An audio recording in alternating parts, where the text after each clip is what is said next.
Mr. Diaz, I understand you have already discussed the warp drive failure with Ambassador Spock? I have. It is imperative that the Ambassador's shuttle be flight ready. I need you both to ascertain the root cause of the system failures he encountered. I'm surprised, Commander. I thought you would have wanted to work on Ambassador Spock's shuttle yourself. I respect the Ambassador and his many accomplishments, but I do not derive any satisfaction from interacting with his shuttle as if it were somehow transubstantiated through its association with him. Especially when I have the entirety of this starship to concern myself with. I am not the chief engineer of this shuttlecraft. The Ambassador asked me to take a look, and I'm ready to crack this thing open. Good. You could learn from Mr. Diaz's focus. I'll take notes. Then I will leave you to it. Make note of any abnormalities in your report. Carry on. One nice thing about Vulcans. Chovak is the only person who didn't look at this and treat me like I was something to pity. Doc says I should get used to it. Doesn't mean I want to be reminded of it every minute of the day. I'm sorry I went first. Now that sounds like self-pity, and I'm even less interested in that. But Nilly... Okay. Let's just crack the shuttle open and see what we're dealing with.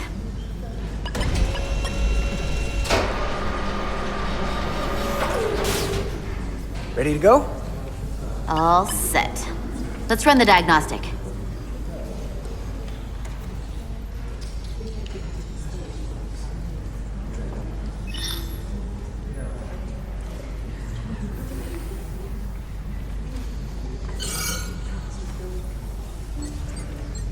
So, I know about your talk with Miranda. You do? She sent me a Priority 1 dispatch right after your conversation. I'm happy for you. Both of you. Thanks. But I'm only going to tell you this once. Don't screw this up. Because I would be very unhappy if you tried this out and then, I don't know, 6 weeks or 6 days later, I have to start splitting holidays between the two of you. All because things went south and you're not on speaking terms. That just isn't gonna work for me. That's not gonna happen, okay? And why are you even going there? We haven't even gone on a date yet. I just want you to know where I stand. I like my friends and I like our group. I don't want to lose that. Is that thing done yet? Yeah, it's wrapping up. Let's see. The relays along the primary EPS are blown. The backup relays are all intact. An EPS overload from the warp drive could cause that. But how did the shuttle end up dead in the water? Well, maybe the ship's data recorder can tell us something.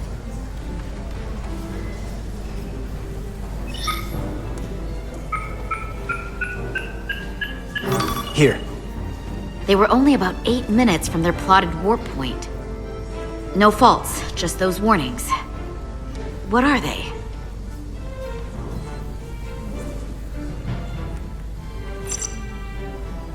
The warp field became inverted suddenly. I've seen this happen when the center warp coil cracks. A cracked warp coil throws a fault code. Still, we should take a look.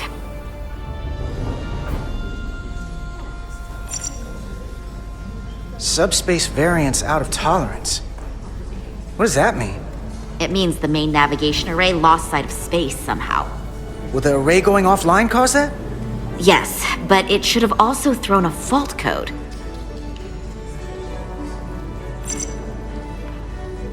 There was a complete warp cascade failure. Wow. They're lucky the shuttle didn't turn inside out. Makes me think the computer panicked on the warp field equation. Any one of these failures should have thrown a fault. If it was caused by a system failure. None of this caused the relays to blow. Roll forward to when that happened. Yes, ma'am. So here, they take a moment to get their bearings and they attempt to re-engage the warp drive. There. That's the relays blowing. And look, there's another warp system alert. They're all the same. Subspace variance out of tolerance, or warp inversions. Finally, there's a complete warp cascade failure. Then it's one of two things. Either a warp coil is cracked or the navigation array is offline. That makes sense. Divide and conquer. You want to check the warp coils or the navigation array? I'll check the other. Let's not overcomplicate this. One of these systems is likely broken. I'll check the nacelles for a cracked coil.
I checked every coil on the port nacelle for imbalances. If any coil in either engine were cracked, I would have detected it. So, it must be the navigation array. Except it's not. Checked and double-checked. Well, the readings don't lie. Here comes the security detail for the way team.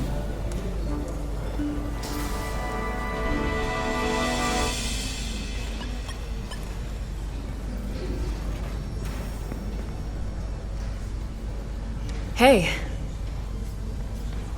I'm not here. We're escorting the negotiating team to the surface as soon as they come down from the bridge. I don't want to interrupt some important work. I was just hoping to see you before I go. The captain and the others will be here any minute now. Should be an interesting ride down to the surface. You're the one with the important job to do. Keeping the captain safe. And Ambassador Spock. It doesn't always feel that way. Baking in the hot sun, standing guard next to an empty shuttlecraft. But it has its moments. Hey, Maris. Aren't these those button pushers you're always hanging out with? And you're the phaser jockeys we always beat in Parisi squares, right? All aboard for Hotari! That another one of the captain's railroad things? Gotta be. I just usually zone out by the time he gets to the whole, steam engines were the warp drives of their day part. Catch y'all later. You don't want to miss your train. I do have to go.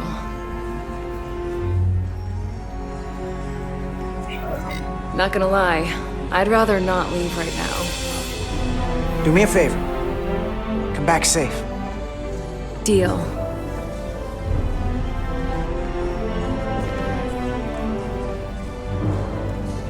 Be seeing you.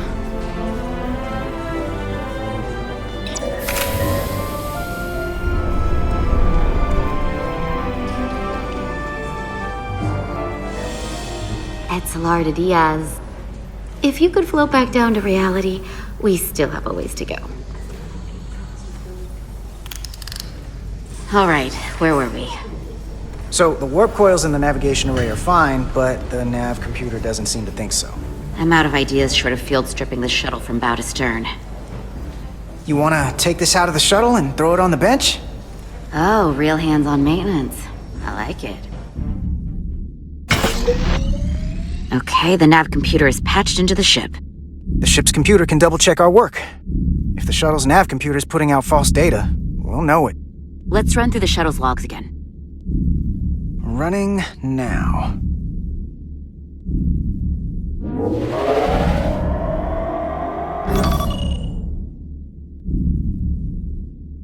Same. Warp field inversion and a cascade failure. However, the Resolute computer doesn't show the same subspace variance. We're in the same conditions that the shuttle was in when it failed. Why wouldn't the ship's computer get a matching result? What if the subspace variance was a momentary occurrence? That's a possibility, and it would explain why the simulation under our current sensor readings failed to reproduce the issue. But a subspace anomaly strong enough to cause a warp field collapse would leave graviton ripples for days. Let's run with the momentary subspace variance theory for now. Roll forward to the shuttle's attempt to re-engage the warp drive. We need the conditions of space around the shuttle at the moment of warp failure. Resuming simulation.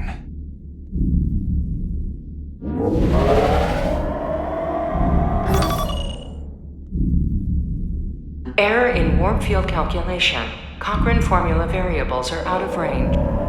That right there. Take the shuttle sensor data from that moment. Computer, why did the warp field calculation fail? Warp field pressure return non-orthogonal. Results are undefined. That doesn't help. Wait, what if we use a different ship? Put the Resolute into the simulation instead of the shuttle. Yeah, it should warp just fine. Unless... Computer, run the simulation with the Resolute. Resolute simulated. Computer, give me manual control on the warp power. Static field intensity, warp 1.1. 1.2. 3. Warp pressure is destabilizing. Error in warp field calculation. The warp drive has experienced a system-wide cascade failure. Warp field collapsed. Subspace variance is out of tolerance. Cochrane formula results are undefined. Bingo. What-o? The same moment when the shuttle failed to warp, so did the ship. Whatever happened to the shuttle just happened to us. The Resolute will not sustain warp. We can't leave Hotari space.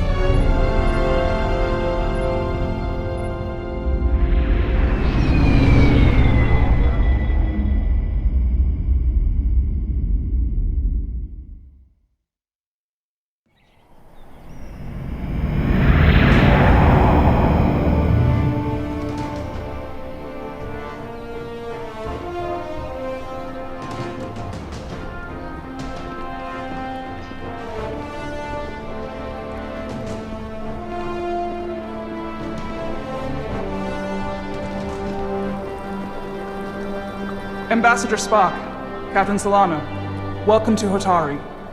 We are honored you've come. My name is Tyler Saltaris, Minister of Diplomatic Affairs. The honor is ours, and this is Commander Jara Rydick, First Officer aboard the USS Resolute. You'll find she has a keen mind, and unique insight into the dynamics between the Hotari and the Lydians. We are honored to be here as representatives of the Federation. I'm so glad. These must be the representatives of the mighty Federation, the reigning authority in the galaxy. Or so we've been led to believe. Whether that's true or not remains to be seen.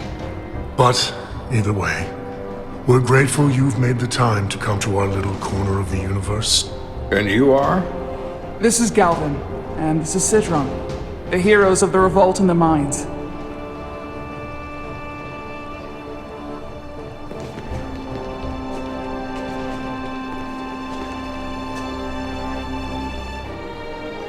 Let's hope this is the last time we ever have to come here. If you'll excuse me.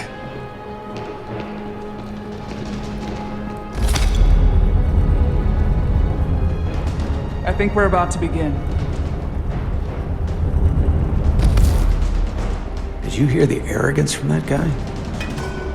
I don't know what we're walking into here, but that guy was something.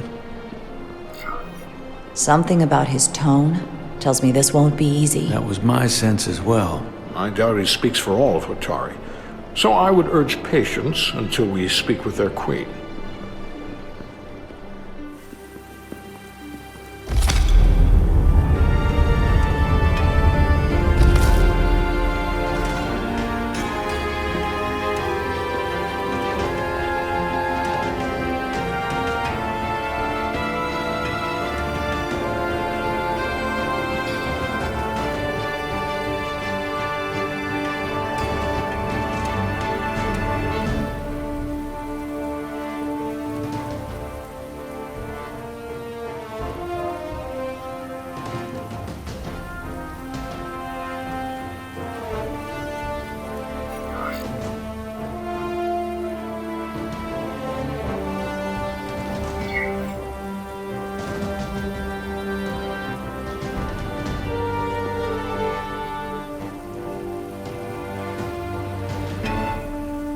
Ambassador Spock, welcome to Hotari Prime. The honor is mine, Your Majesty. That the Federation would send one of their most respected representatives is not only an honor to the Hotari people and their queen, but a recognition of our stature and importance. Let's get on with it, shall we? With all due respect to the Federation and their ambassador, they have no authority here. We are not members of their alliance. We are not subject to their rule, nor yours. We demand the immediate return of all mining operations to Elydian control, as it has been for centuries and will be for centuries more. That has always been our understanding. That understanding has changed. Then you invite war! And if you cannot remain silent, you will be silenced. But his point is well taken. What is the Federation's interest in this matter? Perhaps you would have us trade one oppressor for another? The Federation remains neutral. Our only interest is the peaceful resolution of this conflict. We are here at your request, Your Majesty. For now. Saying this wouldn't be easy was an understatement. I thought they wanted us here. Was there something you wanted to say, Captain? Oh, no. My apologies. And what about the Kobliad? She's not part She can speak for herself, can't she? Then let her.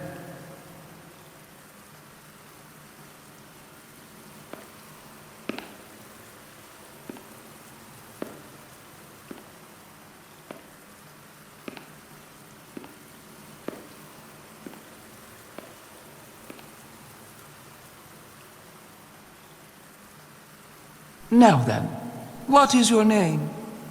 Commander Jara Rydek, Your Majesty. Being a Kobliad, you would know better than anyone. Your people suffered brutal treatment at the hands of the Cardassians. Their injustice towards the Kobliad is as unimaginable as it is unforgivable.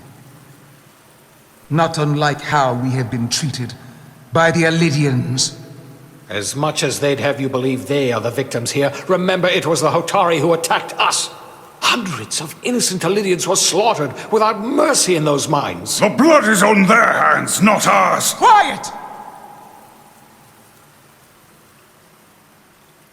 If after all the Kobliad suffered, you finally had the chance to right that wrong, to get out from under their control, would you take it?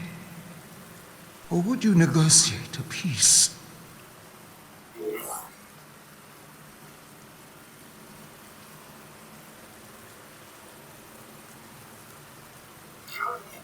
There is no remedy for what the Kobliad suffered, and I fear who we might have become in pursuit of it.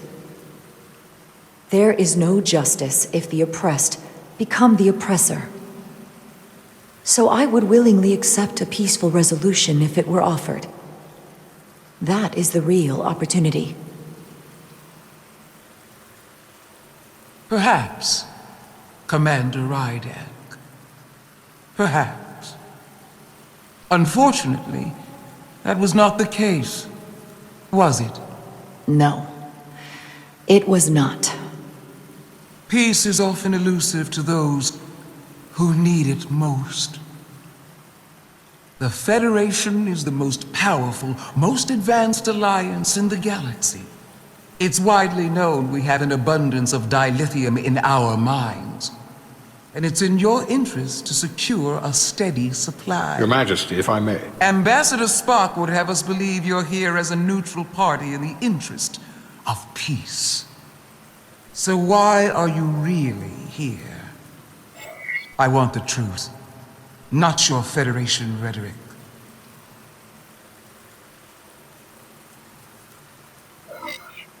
It's possible the Federation has an interest in both peace and securing a steady source of dilithium. One does not preclude or prevent the other. But that's just my personal opinion. Given the Federation has done business with the Elidians for decades, I would agree. It's entirely possible, if not highly likely. What they haven't said, but cannot deny, is a simple truth. The dilithium trade would not and will no longer exist without Elidian involvement. We created it for the benefit of everyone, especially the Hotari. We've given them warp technology. We've let them share in the profits. We've made their lives infinitely better than before dilithium was discovered. All of that goes away if the Federation turns a blind eye to their treachery. That is enough of your lies! The Hotari are quite capable of running the mines. We've done so for centuries. Don't tell me, who deserves control of the dilithium trade and the mines on Tau? Who should the Federation recognize? The Hotari or the Elidians? Only be one or the other, not both. If I have to choose only one, then it would have to be the Hotari. Well said. How could the just and wise Federation make any other choice? This is an outrage. The Federation has lost all credibility. The mines are ours. Lydia will not be deterred. We'll take back our minds by any means necessary. Then you will see more blood spilled. I am more than willing to address your concerns, Your Majesty. Yours as well, Representative. But I suggest we could have a more productive conversation with a smaller group. Perhaps only the most essential representatives.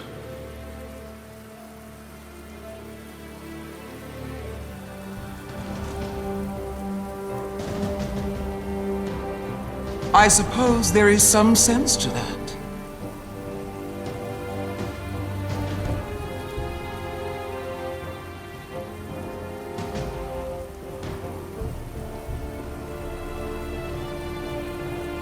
I hope we meet again, Jara Ryder.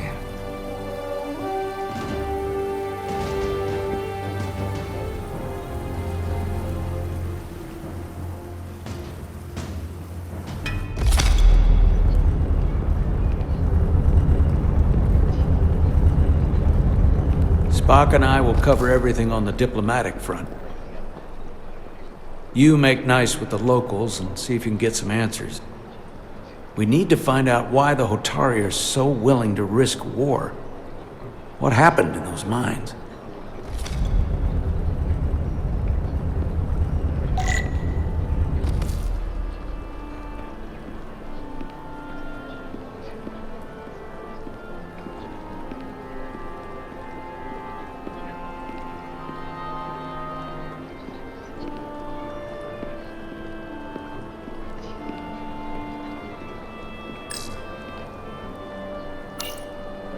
Commander, I'm glad you've chosen to side with the Hotari. I knew the Federation would see through the Elidians' baseless claims and protect the interests of my people. The Hotari have suffered enough. at the hands of the Illidians. I couldn't agree more. I assume you were there the day the mines were seized from the Illidians. Not seized. Reclaimed. And restored to their rightful owners. Yes, I was there. We had to be decisive. Before the Illidians could even realize their worst nightmare was upon them. Were the Hotari miners armed during the revolt? I'm just trying to understand how it happened. If by that you mean armed with centuries of abuse and exploitation at the hands of the Illidians, then yes. Which doesn't really answer my question. We had them vastly overwhelmed from the start. They respect one thing above all else, and that is force. The greater the force, the more certain the outcome. Any talk of making peace is just that, and worth little without the strength to secure it. Which makes me wonder about your ship, the Resolute. Undoubtedly the Federation's finest warship. Ready to contend with anything the Illidians might have in store. Or is that not true? Maybe I've misjudged it. It wasn't designed as a warship. More for scientific research and exploration. But the Federation must have ships designed for war. Technically, they're Starfleet ships representing the Federation. But yes. I see. Sidron. A pleasure meeting you, Commander. I'm sure we'll cross paths again.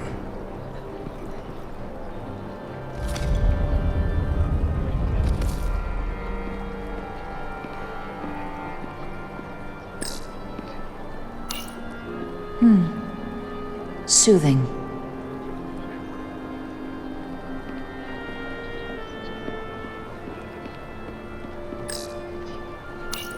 Commander Rydek, I'm encouraged to see the Federation supporting my people. I'm afraid of what might happen without your help.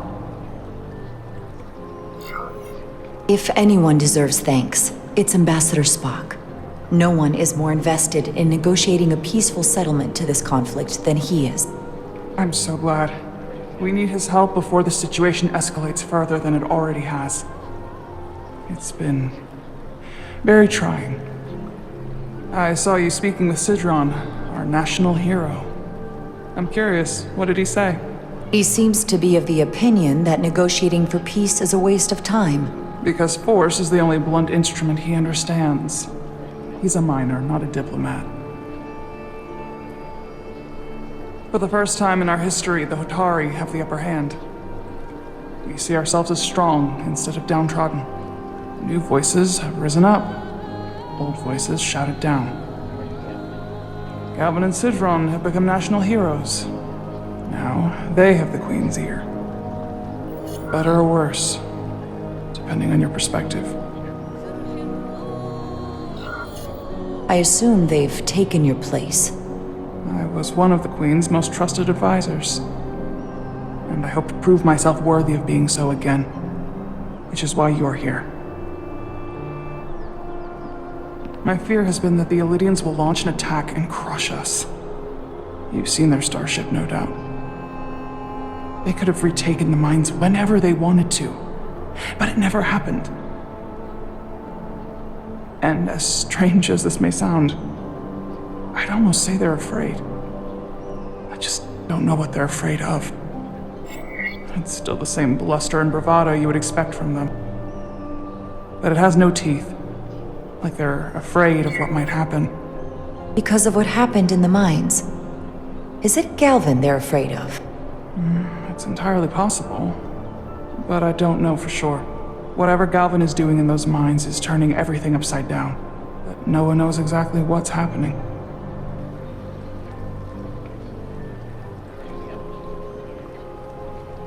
Since the day of the revolt, Galvin has seized control of the mines and restricted all access. No one's allowed without his personal authorization. And they've taken over a section of the palace with just as much secrecy and security. I'm told it could be something they brought back from the mines. made inquiries, but everyone pretends it doesn't exist. I strongly suspect they're hiding something. Why would they do that? I don't know. But that's what concerns me. Whatever they're hiding, it can't be good. How can we know?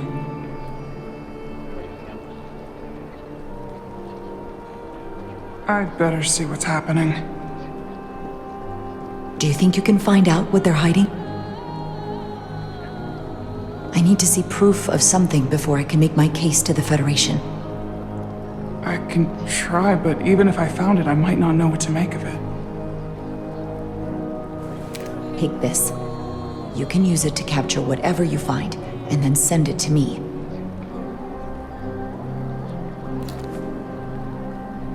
Thank you. I will let you know what I find. And I look forward to our meeting again.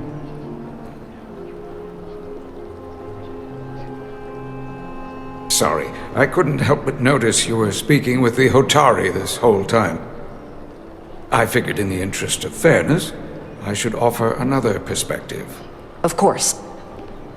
I'm probably not telling you anything you don't already know, but these negotiations rely on the Federation's neutrality, as does any hope you might have for a supply of dilithium in the future.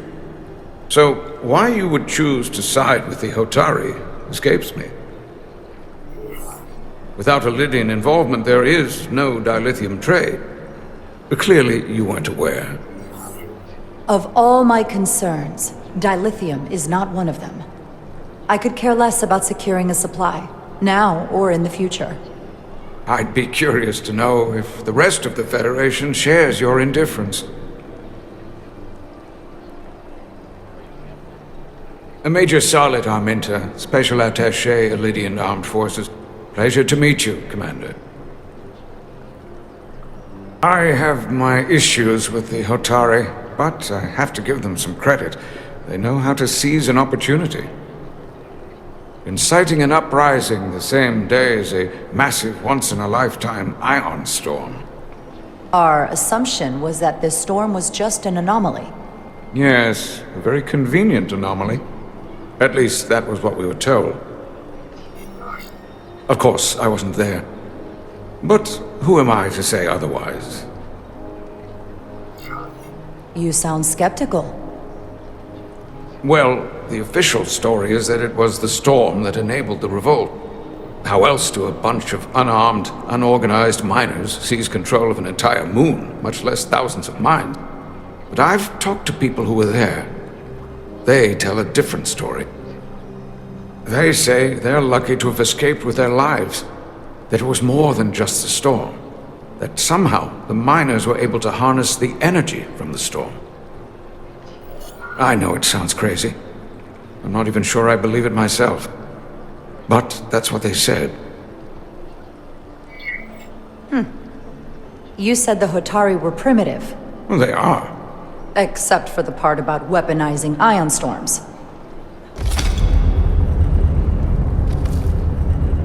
If you'll excuse me, Commander Ryder.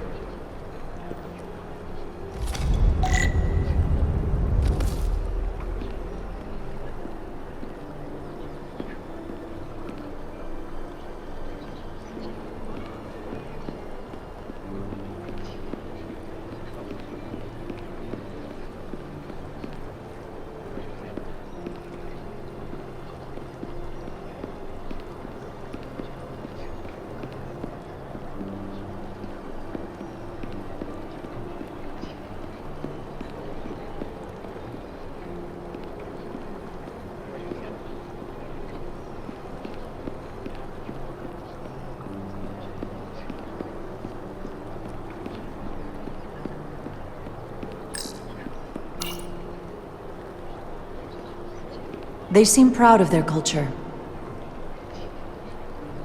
Pride can lead to rash action.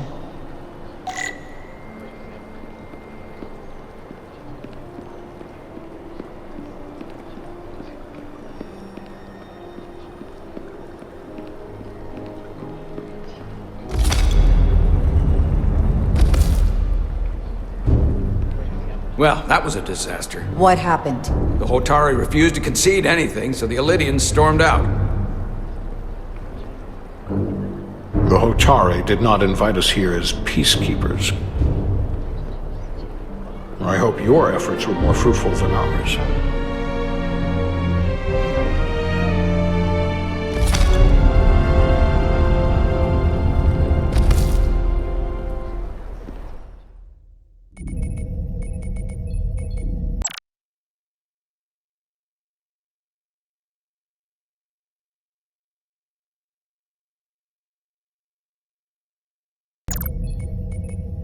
Gravitational harmonics failing to resolve. Warp bubble stability degrading. Increase output to maximum. Increasing warp output to maximum. It's happening again.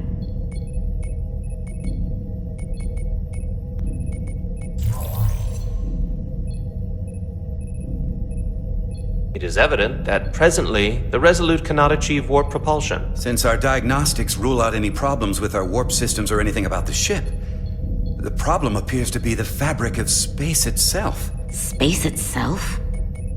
You're saying something about this region of space prevents warp travel? Prevents it, or can't sustain it. However improbable, that appears to be the case. The storm didn't stop us from leaving space dock and traveling here. But could it still be causing this interference with warp travel? We must follow sound investigatory principles. Do not let an assumed conclusion drive your analysis. Sometimes we need a little inspired thinking, Mr. Chovak. Captain Solano is on his way back from the negotiations, and I want to have some answers for him when he gets here. Indeed. Given the facts at hand, we may be able to deploy subspace probes around the ship to construct a clearer picture of the phenomenon. Around the ship. I'll prep a shuttle.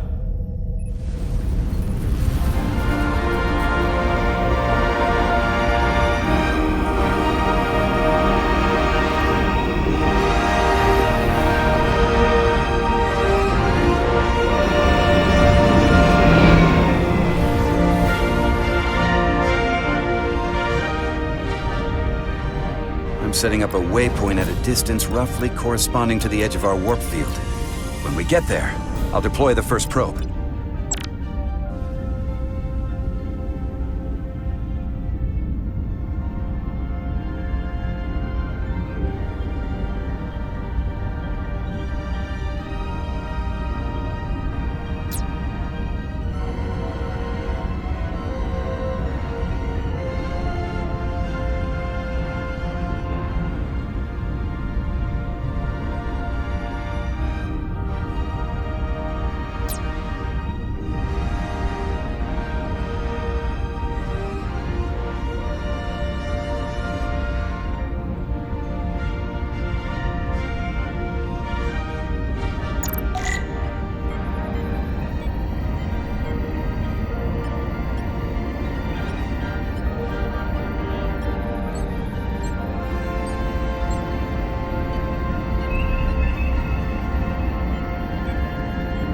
Commander Westbrook, the Resolute systems are calibrated to receive the probe's readings.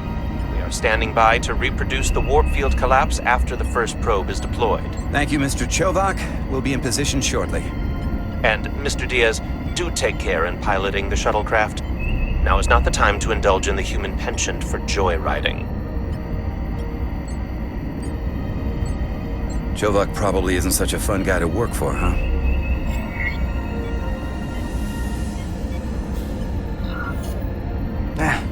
I just don't take it personally. At least I try not to. That's a very mature answer. Shows a positive attitude on your part. Remind me of it when I start complaining to you about the ship's new first officer.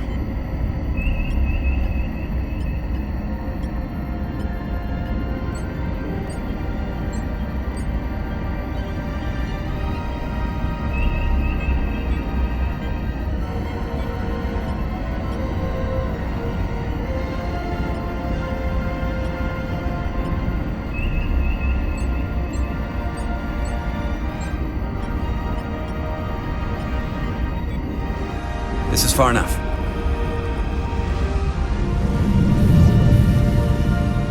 Transporting the first probe into position.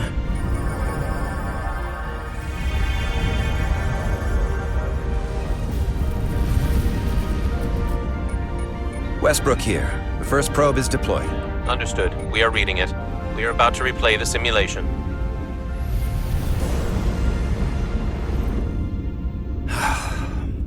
Problem? I just can't get a handle on her.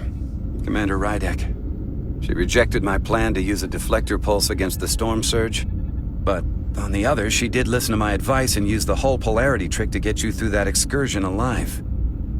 I'm not saying there's anything wrong with the new XO. I'm sure she's a fine officer, even if we don't see eye to eye. But she didn't go through what the rest of us did.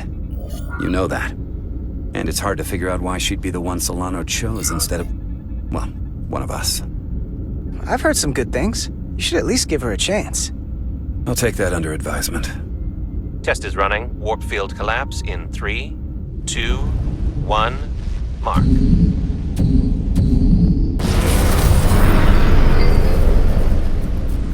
Whoa. All right, that is definitely a problem with the fabric of space. We need to get another probe out there.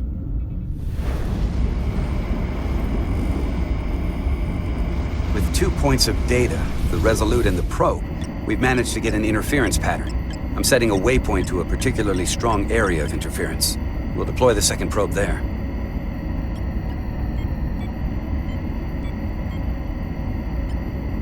Listen, I'm gonna give you a piece of advice I wish someone had given me. Make sure you're never just one thing. And don't get so focused on what's in front of your face that you lose sight of the big picture. Before Rydek showed up, the captain pulled me into his ready room and told me he didn't think I had the people skills to be first officer. What a load of crap. I mean, if he'd said that about Chovak, sure. Well, if you're asking, I think you're a people person. After all, here we are. Me, an enlisted officer. You, one of the senior staff. Talking like old buddies. I should send Solano to talk to you. Bring him on.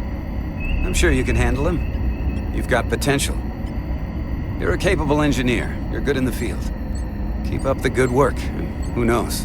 A solid jack of all departments like you could be Commander-in-Chief of Starfleet one day. Hell, Admiral Jellicoe started as a shuttle pilot. And there are places to go in the enlisted ranks, too. Of course, if you get an officer's commission, they'll put you on another ship. I don't know. I'm pretty happy where I am. You must be a glutton for punishment. Lieutenant Commander Chovak has been known to take decades to warm up to people.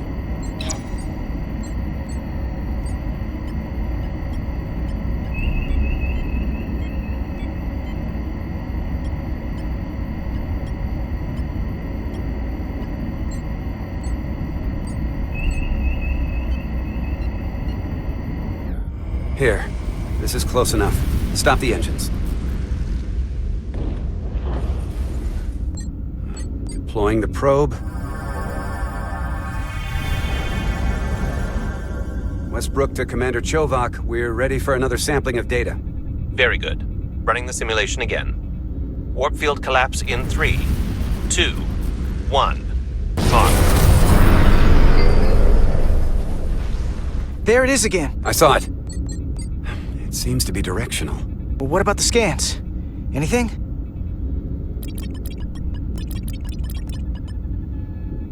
Here's the readings in relation to our local space. We've got the Resolute, Otari Prime, and the probes. All this interference is overloading the sensor buffers. We're gonna have to triangulate the sensors manually.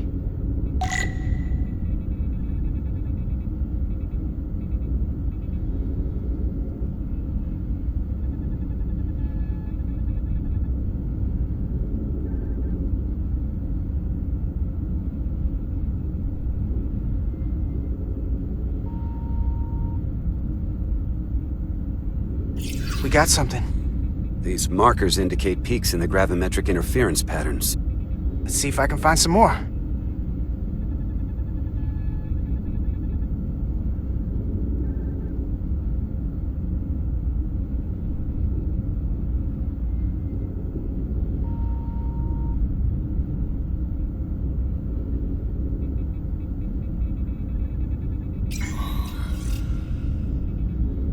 Hold up. This is coming from the moon. A beam that blocks warp travel. Aimed right at us. Someone is doing this intentionally. I don't know how they're doing it. This is like nothing I've ever seen. We're under attack and we didn't even know it. We need to stop them. Unplug whatever it is they're hitting us with. Now, look here. It's current readings of the ion storm. These concentrations, they line up with the interference pattern. The storm and this beam, they're coming from the same place. Carter, whatever petty local conflict brought us here, it's just a small part of something much bigger.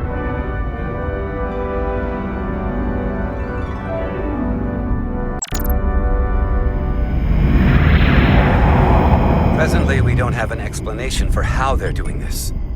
One thing is clear. This is no fluke. Thank you, Mr. Westbrook. I want a full briefing when I'm back on board. Solano out. A targeted weapon that inhibits warp travel. Coming from the moon Tau. That would explain the difficulties my shuttle encountered. More importantly, the tenor of the Hotari during the negotiations. And here I thought the Elydians would be the problem. Coming to peace talks in a warship. This wasn't supposed to be so complicated.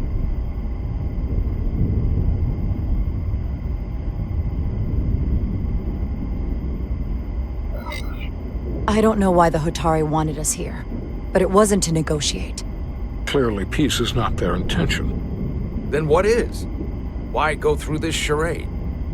Tylus, the Hotari representative, said she thought they found something in the mines. Galvin and Sidron brought it back to the palace, but they're keeping it under tight security. She's going to investigate it. I gave her my tricorder. I expect she'll contact us soon. You found an ally. Why would Tylus help us? Go behind her people's back? It's a fair question, considering. She doesn't like the way Galvin and Sidron have been manipulating the situation. And the Queen.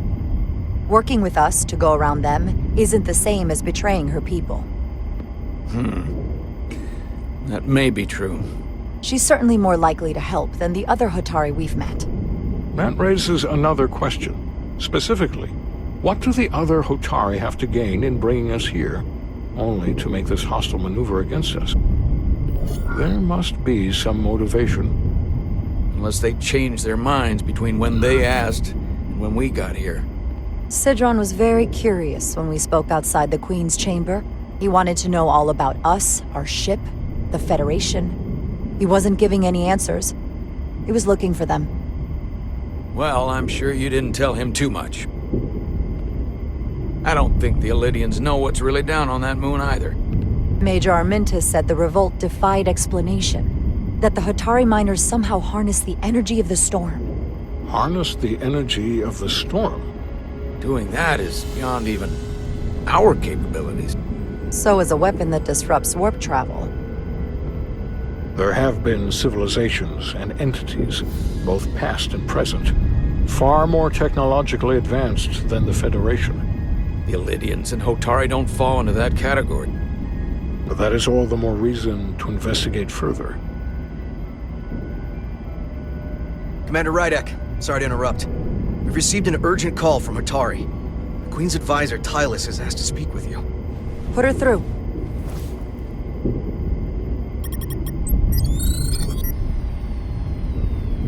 Galvin and Sidron are still with the Queen. I've enlisted help to gain access to the room they have under guard. I don't have much time. I'm not supposed to leave my post. It's only for a moment. I so appreciate your help.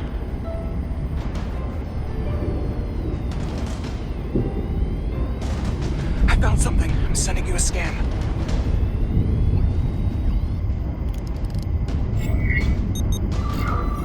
Got it. Tylus, if we needed to gain access to the mines on Tau, is that something you could help us with? I suppose it wouldn't be easy, but I have to go. Tylus. Can we reconnect? Sorry, Captain. We've lost all contact.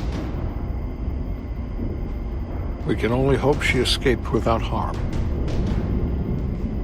It was hard to tell.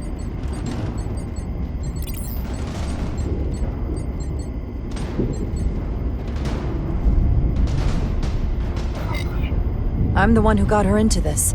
If something happens to her, it's my fault. She's one of the Queen's closest advisors. I'm sure she'll be fine. Assuming the Queen isn't part of this. Let's see the scan of whatever the hell that was.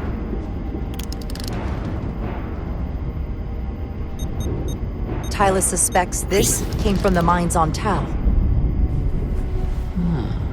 It appears to be of ancient origin, but the markings are unfamiliar. We can run a full analysis when we get back to the Resolute. But if this came from the mines, then it might be the key to how they got the upper hand against the Lydians. Then we have to go into the mines. The Federation would not allow that. We were, after all, sent here to be a neutral party in a peace negotiation. However, we could demonstrate that the Hotari have acted in bad faith, which would enable us to investigate the mines on Tau with full justification. But of course, we would need conclusive proof before taking action. Otherwise, it could put us in a difficult position. What the Federation doesn't know won't hurt them. If I do it right, nobody will know I was there. Commander, I'm surprised at you. We may have a better understanding once we analyze the device. The mission to the mines, covert or otherwise, is not out of the question. And I will handle the Federation.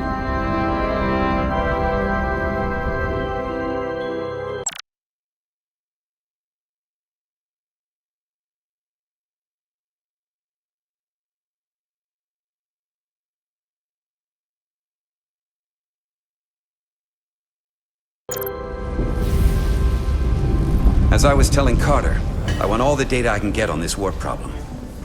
And the negotiating team's shuttle has been recording data all the way back from Hotari. Even better than our probes.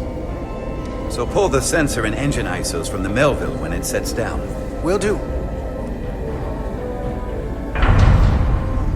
I'll join you and Chovak down in engineering to run another analysis after the briefing.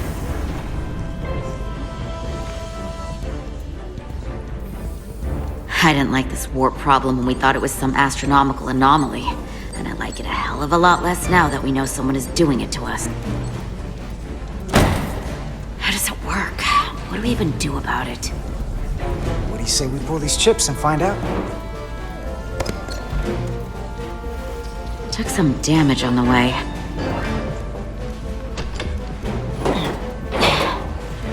That ionic interference scored the hull plating. Might be some micro welds. Let's try pulling together. All right. 3, 2, 1. It won't budge. Gotta be the storm damage. We need to... Welcome back. Any excitement down on the surface? Excitement? No. Nothing like that. Hey, can you hand me the EJ7 interlock? From the toolbox. I don't know what that is. Not much use for one on a security detail, huh? Carter? Yeah, I'll get it.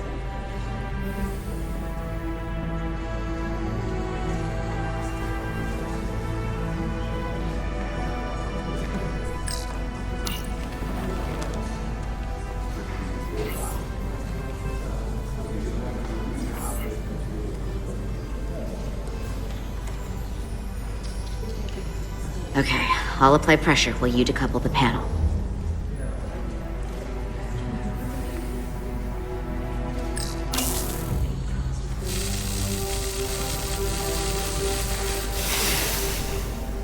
Here, I'll help.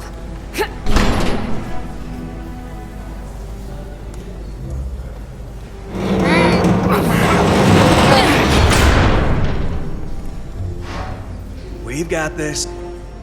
Open up and say ah. Thanks for the hand. We have to get these isolinear chips down to engineering. No problem. You really know everything about these ships, don't you? The tools, the systems. Like a walking Starfleet technical manual. Well, I wouldn't say everything, but I know my stuff. I can see that. Come on, start pulling chips.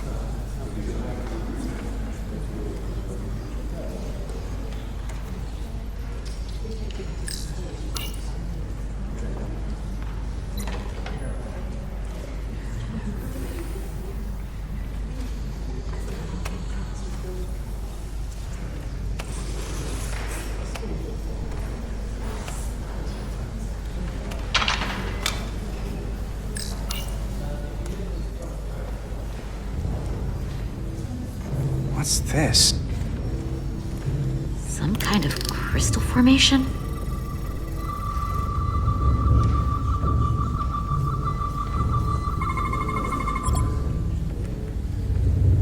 Whoa. This substance is a quantized spin crystallization of hydrogen, carbon, and lithium. It's emitting tetrametric pulses at an interval of 3.8422 seconds. Quantized crystallization isn't natural. I mean, it's only theoretical as a means to engineer matter on a subatomic level. What's it doing in there?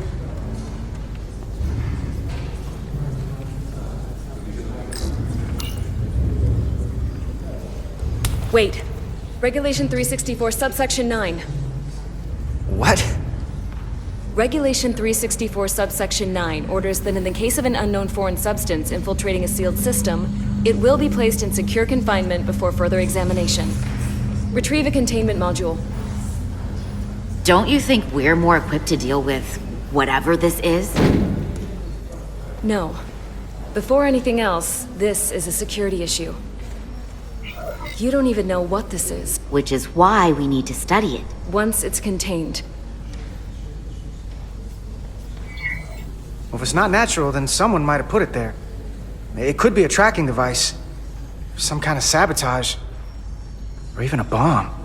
Which is why we need to get it to the containment lab. Come on. I can't make an exception. Not even for you. I'm still going to report these crystals to Commander Westbrook when we send the shuttle data. And I will inform my superiors. I'm taking this just as seriously as you are. But I overheard talk about the warp disruption on the shuttle. Now these crystals? Maybe this situation is more than we can handle with just a science vessel. We could trigger a distress call, get Starfleet to send more ships. Or I could send a message to my old CO on the Adirondack. Get some combat-tested vessels. We shouldn't do this alone. We're at the edge of the quadrant. Help isn't just gonna pop over like we're in Sector 001. Wouldn't hurt to try. You talk like you've never had your backs up against a wall before. This is Starfleet. We solve our own problems.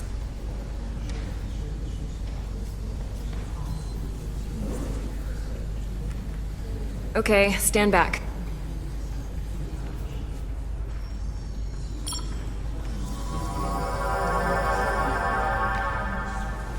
Get this to the containment lab. We'll get it set up for you. I'll let you know when it's safely confined. Oh, we'll be there. Last thing you want is to study this down in main engineering and have it explode next to the warp core.